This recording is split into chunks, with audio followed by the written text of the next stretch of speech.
welcome to the shop. We built your class a lunar lander. So the lunar lander uses batteries to move.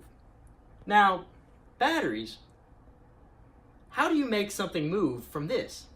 You see, batteries contain acids and metals. And now when these react, that allows electrical energy to travel through the battery to a motor.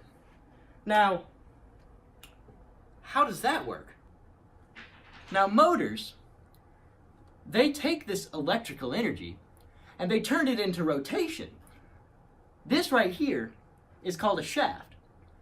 When the electrical energy goes into the motor, it turns the shaft in a direction that you want it to. You can put a wheel on this shaft to allow you to have a car that'll move. But does that tell you everything, really? So, you've got electrical energy here, and you've got a motor here. How do you get that energy to go to this?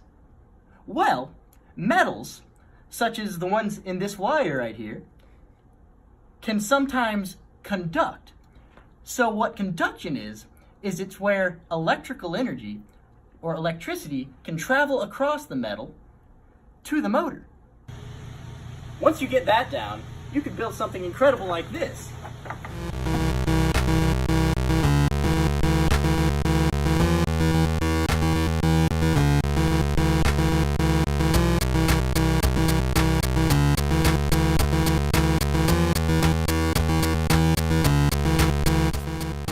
We designed your rover with certain needs. First, the rover needs to be able to go over rough terrain. Second, it should be able to collect regolith, or in this case, sand. Third, it needs to be able to deposit the sand into a bin.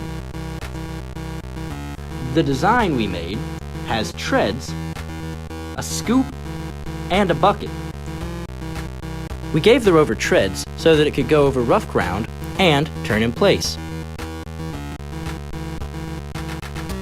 Another requirement is that the battery should be able to last for 10 minutes in order to compete in the competition the rover had. Next, we made it to where the rover could be wirelessly controlled so that the user would not have to touch the rover to make it move.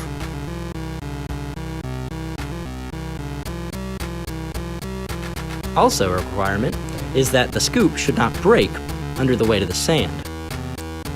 The bucket as well should not break with the sand's weight inside of it and should be able to dump the amount of sand inside.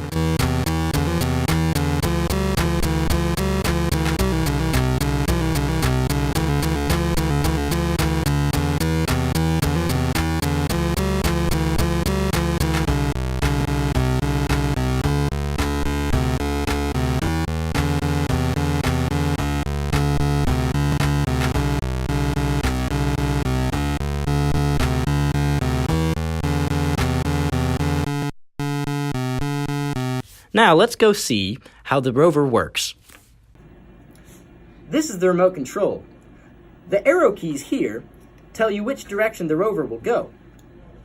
This arrow goes forward, this arrow goes backwards, this arrow goes right, and this arrow goes left.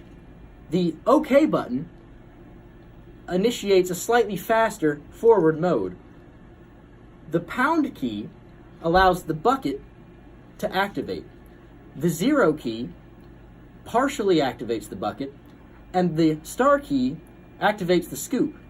7 and 8 turn the scoop slightly to the right or to the left. Here we have our rover. As you can see, there are tank treads on the bottom. When I turn it on, the tank treads turn.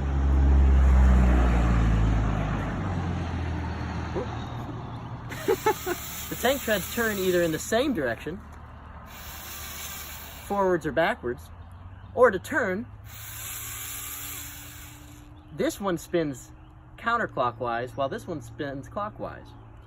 Okay, so for this remote, to make this lander move, there's a little receiver down here that receives the signal or an infrared signal from this remote. It's the same as what you get on your television at home. Now, when I turn the lander on, if I'm not pointing at the receiver, there's a battery box in the way, so it's not gonna do anything when I press this button. However, if I point it at the receiver,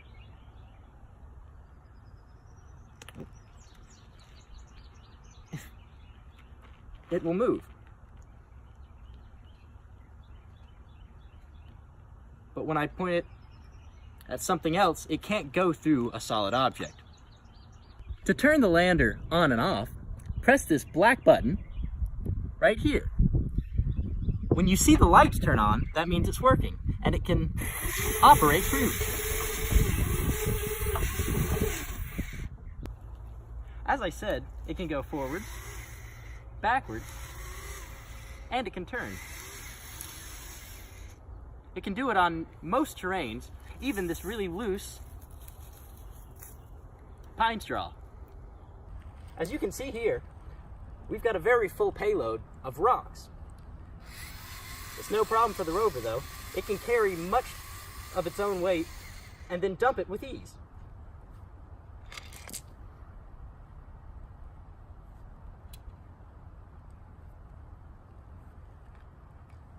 One full scoop can collect a decent amount of dirt.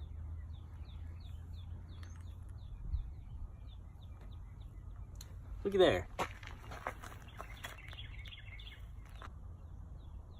You can even scoop it using these manual controls.